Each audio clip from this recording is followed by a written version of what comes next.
Get it in for Herder. Young comes directly to the ball. Young dribbling through traffic. Kick out. Reddish circles. Left hand. Gets the roll.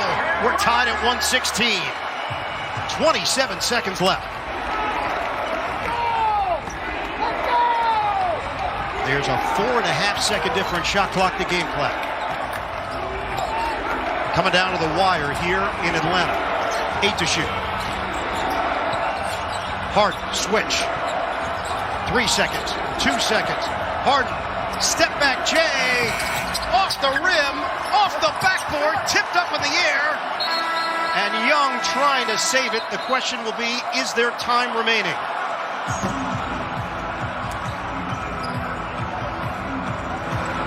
Clock hit 0. The officials huddle up. And they're going to take a look to see if the timeout was called. And was he inbounds to call it to preserve some clock? Well, first thing when you look at that play, an excellent job with the difference between shot clock and game clock of waiting till the last possible second for James Harden to get that shot off. A good clean look. I mean, step back, shot separation. You see it looked like, what, 0.4 seconds if there was. Inbounds. The rule, that, as I recall it, is you're not allowed to call a timeout falling out of bounds. That was the Jason Kidd rule that changed over the years. Excellent point. So that's obviously the circumstance here. He didn't establish it and stay in bounds. He's falling out of bounds, calling the timeout. Good call. Good call, Bert. With 0.3 on the clock. So Replay Center is taking a look at it. Now, the point could be that his toe is in bounds as he's calling it. If he had possession before he was starting to. Correct. You know, clearly Young was smart enough to try to get the ball and get the timeout right away.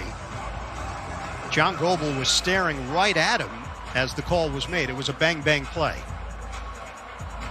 Final review of the timeout was recognized with 0.3 left in the game clock. So he's going to get it with 0.3. And this essentially gives you time. 0.3 seconds. Nets had a 2-point lead late stages of the fourth.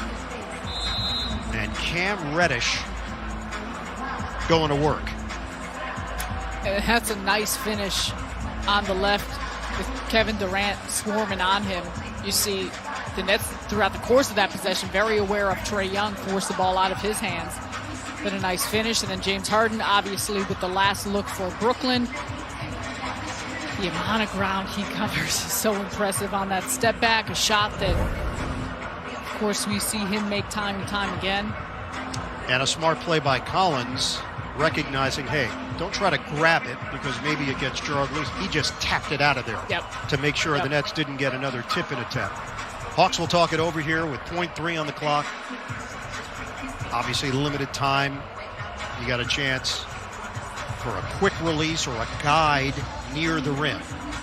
And they have players that can guide it around the rim with their athleticism and size.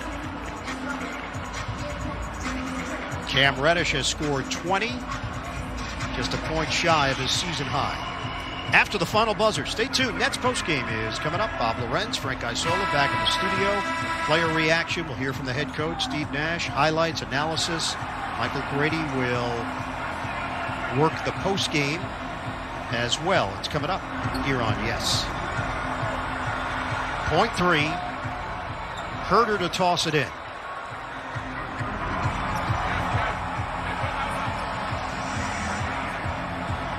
John Goble instructing DeAndre Jordan.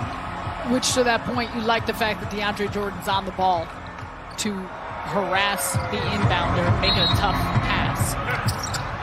Hawks looking for the win. Herder floats it upstairs, slapped out of there by Brown. We've got bonus basketball in Atlanta. End of regulation, tied at 1.